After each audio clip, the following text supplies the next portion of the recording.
নমস্কার। যুক্তি তর্ক সঙ্গে অর্কই আপনাদের স্বাগত।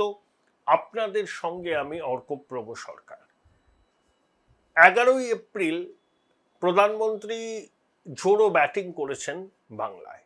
তিনটে সভা, কাটোয়া থেকে শুরু। দেখুন, এসআইআরে 91 লক্ষ নাম তো বাদ গেছে।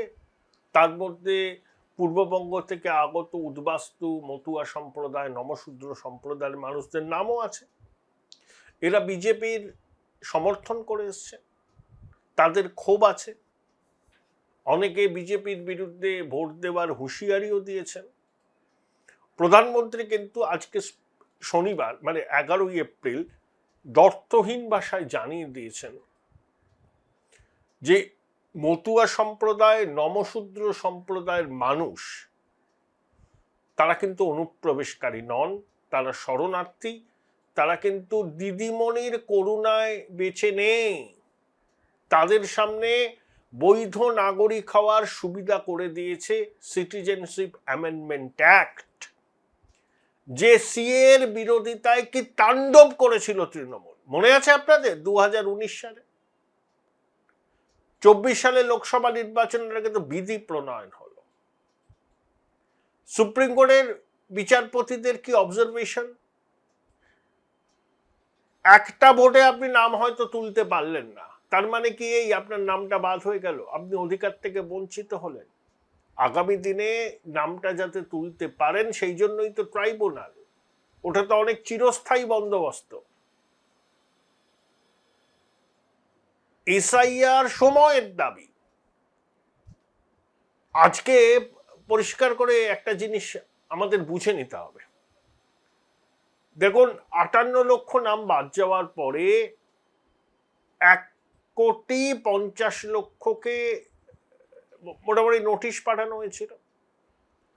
তার মধ্যে 90 লক্ষের নিষ্পত্তি হয়ে গেছে, তার মধ্যে মাত্র 5 লাখ বাদ পড়েছে। কারা এই নিষ্পত্তিটা করেছিল? Micro observer, ERO. এই আরোরা দিদিমণি কারোর উপর বিশ্বাস রাখতে পারেন না, তিনি তো ছায়াকেও বিশ্বাস করেন না। সুপ্রিম কোর্টে গেলেন, সুপ্রিম কোর্ট বলল কমিশন এবং রাজ্য সরকারের মধ্যে আস্থার কোনো সম্পর্ক নেই, একেবারে তলানিতে ঠেকেছে আস্থার সম্পর্ক। তখন তারা বাধ্য হলেন যে জুডিশিয়াল সার্ভিসের আধিকারিকদের এই প্রক্রিয়া নিয়োগ করতে। তখন এই তথ্যগত অসঙ্গতিতে যাদের নাম গিয়েছিল তাদের নথিপত্র আরো কঠোরভাবে বিচার হতে লাগলো। জুডিশিয়ারি ইনভলভ হলে যা নথি টথি দেওয়া হয়েছিল সেগুলোকে তারা এমনভাবে আতস কাচের নিচে রাখলেন, জুডিশিয়াল সার্ভিসের যারা কর্মরত তারা তো করবেনই, জেলা জজ, অ্যাডিশনাল ডিস্ট্রিক্ট জজ। তাহলে 60 লক্ষের মধ্যে 27 লক্ষের নাম বাদ গেল। এর দায় দিদিমণি এড়াতে পারেন? আজকে যদি বিষয়টা মাইক্রো অবজারভার, ইআরওদের হাতে থাকতো তাহলে এত নাম বাদ যেত না। আর এখানে কমিশনের কোনো ভূমিকা নেই। কমিশন বাদ দিয়েছে। সুপ্রিম কোর্টের নির্দেশে জুডিশিয়াল সার্ভিসের আধিকারিকরা এই কাজে নিয়োজিত হয়েছিল। তারা যে ফয়সলা নিয়েছেন তার পরিণতিতে এটা দায়টা কার? একমাত্র দিদিমণির। এখন তিনি কুমিরের কান্না কেঁদে মানুষকে ভুল বোঝাচ্ছেন। আপনাদের সনির্বন্ধ অনুরোধ, চ্যানেল সাবস্ক্রাইব করুন এবং থ্যাঙ্কস বাটনে ক্লিক করতে ভুলবেন না। এই পরিস্থিতিতে বাংলার ভোট হচ্ছে। দিদিমণি এসআইআর কেই ভোটের মূল ইস্যু করেছেন। মানুষের দুর্গতি হচ্ছে, কষ্ট হচ্ছে, ইত্যাদি ইত্যাদি। তিনি চাইছেন তার 15 বছরের রাজত্বের যে অপশাসন, যে চুরি ডাকাতির একটা বড় সাম্রাজ্য প্রতিষ্ঠা হয়েছে, তোলাবাজি, সিন্ডিকেট, সেদিক থেকে মানুষের নজর ঘুরে যাক, এসআইআর এর আবর্তে ভোটটা হোক। এ কাজে তিনি কিছুটা সফল। এসআইআর এর আবর্তে ভোট হলেও দিদিমণিকে জানেন না, হয়তো জানেন না, তিনি ওভার কনফিডেন্ট।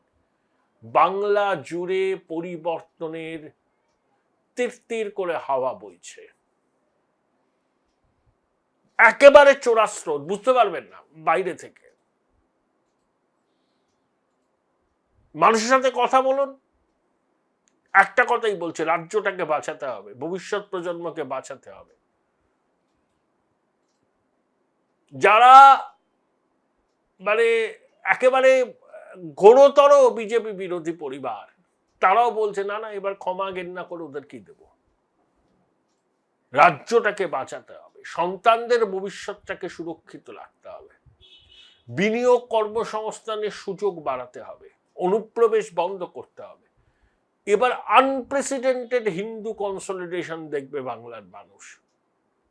সেটা শুধু সীমান্তবর্তী জেলাগুলোতে নয়, ধরুন মুর্শিদাবাদে এমনি হিন্দু কনসলিডেশন হয়, সেখানে মুসলমানরা সংখ্যাগরিষ্ঠ, কিন্তু পুরুলিয়া, বাঁকুড়া, মেদিনীপুর, কলকাতা, সেখানেও দেখবেন কিরকম হিন্দু কনসলিডেশন। কারণ পশ্চিমবঙ্গ হিন্দু বাঙালির হোমল্যান্ড। সেই হোমল্যান্ড যদি বিপন্ন হয়, জনবিন্যাসের পরিবর্তনের কারণে যদি এখানে হিন্দুরা সংখ্যালঘুতে পরিণত হয় আগামী 3-4 দশক বাদে, তাহলে বাঙালির হাতে কি থাকবে, বাঙালি হিন্দুর হাতে কি থাকবে? আমি একটা ভিডিও দেখছিলাম, এই হুগলির চণ্ডীতলা, সেখানে সনাতনী মাতৃশক্তি অভিযোগ করছেন, তাদেরকে বলা হচ্ছে মাথা ঢেকে বেরোতে, পারলে বোরখা পরে বেরোতে। পশ্চিমবঙ্গ, ভাবুন, এই ভিডিও ছড়িয়ে গেছে সব দিকে। এমন এমন জায়গা আছে যেখানে আপনি তুলসী মঞ্চে প্রদীপ জ্বালাতে পারবেন না, শাঁখ বাজাতে পারবেন না। পশ্চিমবঙ্গ হিন্দু বাঙালির হোমল্যান্ড। ও সেকুলারিজমের নাড়া পড়ে দেবেন, রাজ্য বাঁচান, হিন্দুদের বাঁচান। একজোট না হলে ভবিষ্যৎ প্রজন্ম এখানে থাকতে পারবে না। কলকাতা শহরের জনবিন্যাস বদলায়নি, ভালো করে চোখ কান খুলে রাস্তায় তো আপনারা সবাই বেরোন, দেখুন তো। যে মানুষগুলো মাঝে মধ্যে ঘুরে বেড়ায় তাদেরকে দেখেছেন এখানে আগে? এরা কারা? কলকাতা স্টেশন, ওই স্টেশনের পাশ দিয়ে যে রাস্তা সোজা চলে আসছে খালপাড়, কারাও কারা? ঝুপড়ি বানিয়ে বসে আছে? ছিল না তো 7-8 বছর আগে, কোত্থেকে এলো? সাহা ইনস্টিটিউট অফ নিউক্লিয়ার ফিজিক্সের একটা গুরুত্বপূর্ণ রাষ্ট্রীয় প্রতিষ্ঠান, তার অদূরে কাজের বস্তি। বারবার করে বিজেপির সভাপতি, রাজ্যসভার সাংসদ শ্রমিক ভট্টাচার্য নিয়ে সরব হয়েছিলেন, সংসদে পুলিশকে অভিযোগ জানিয়েছিলেন এসআইএনপির কর্তৃপক্ষ, হলো না তো কিছু। তাহলে জনবিন্যাস বদলে যাচ্ছে। যারা এখনো চোখে ঠুলি পড়ে আছেন, দয়া করে রাজ্যটাকে বাঁচাতে হবে। এখন ওই ক্ষুদ্র দলীয় রাজনীতির সময় নয়। রাজ্য বাঁচলে তো তবে কেউ ডান, কেউ বাম, কেউ বিজেপি, কেউ তৃণমূল করতে পারবেন। আপনার ঘরের চৌকাঠে যদি বিপদ দাঁড়িয়ে থাকে, আপনি কিভাবে করবেন? বাঙালি এবার বুঝছে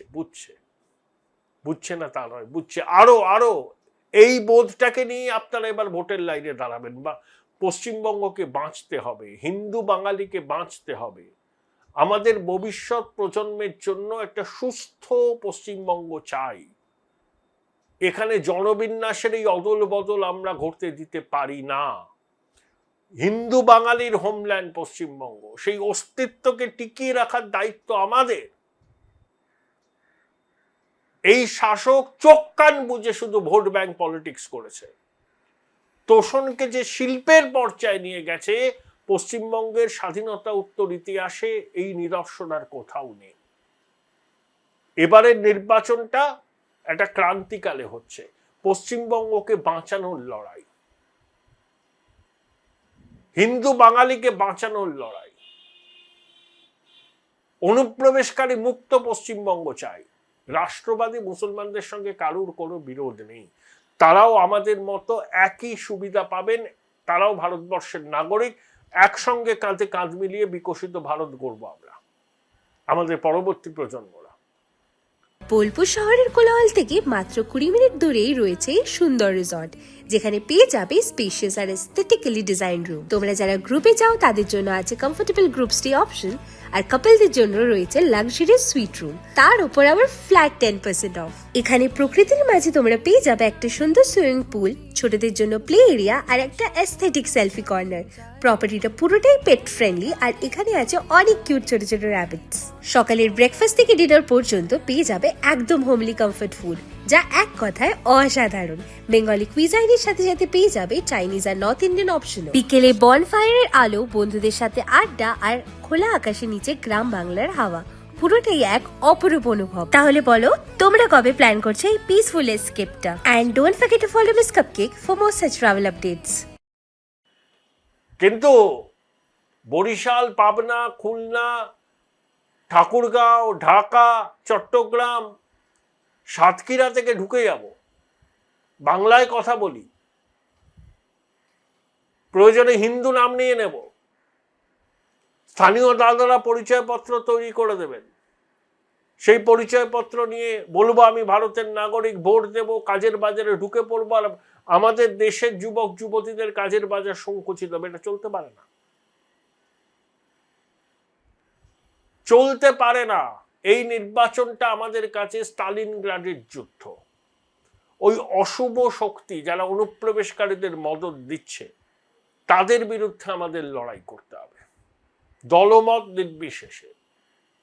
স্টালিনগ্রাডের যুদ্ধে ফ্যাসি বাহিনী পরাজিত হয়েছিল,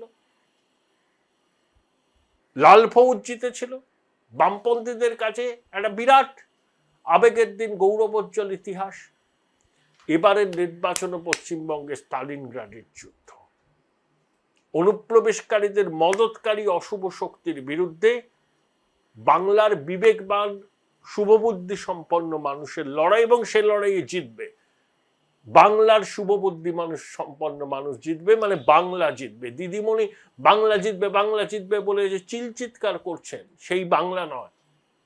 যারা পশ্চিমবঙ্গের চরিত্র যাতে বজায় থাকে, যাতে সনাতনী মানুষ স্বাধীনভাবে বেঁচে থাকতে পারে, ধর্মাচরণ করতে পারেন, যাতে মাতৃশক্তির নিরাপত্তা বিঘ্নিত না হয়, যাতে এখান থেকে জঙ্গি সাড রাডি ধরা না পড়ে, লস্করে তৈবার স্লিপার সেল যাতে এখান থেকে ধরা না পড়ে, সীমান্ত যাতে কাঁটা তার দিয়ে ঘেরা থাকে, ডিটেক্ট, ডিলিট এবং ডিপোর্ট করতে পারি আমরা, তার জন্য এবারের নির্বাচন পশ্চিমবঙ্গে স্টালিনগ্রাডের যুদ্ধের মতো। বাঙালিকে, সনাতনীদের একজোট হয়ে ক্ষুদ্র রাজনীতির ঊর্ধ্বে উঠে বাংলাকে বাঁচাতে, সন্তান সন্ততিদের বাঁচাতে ভোট দিতে হবে। না হলে কিন্তু আমার বাড়িতে তো কিছু হচ্ছে না, আমার সন্তান তো আছে দুধে ভাতে বলে যারা এখনো দরজা জানলা বন্ধ করে আছেন। ওই রবীন্দ্রনাথের কথা আছে না, দ্বার বন্ধ করে দিয়ে ভ্রমটারে রুখি, সত্য বলে আমি তবে কোথা দিয়ে ঢুকি। তারা মূর্খের স্বর্গে বাস করছেন।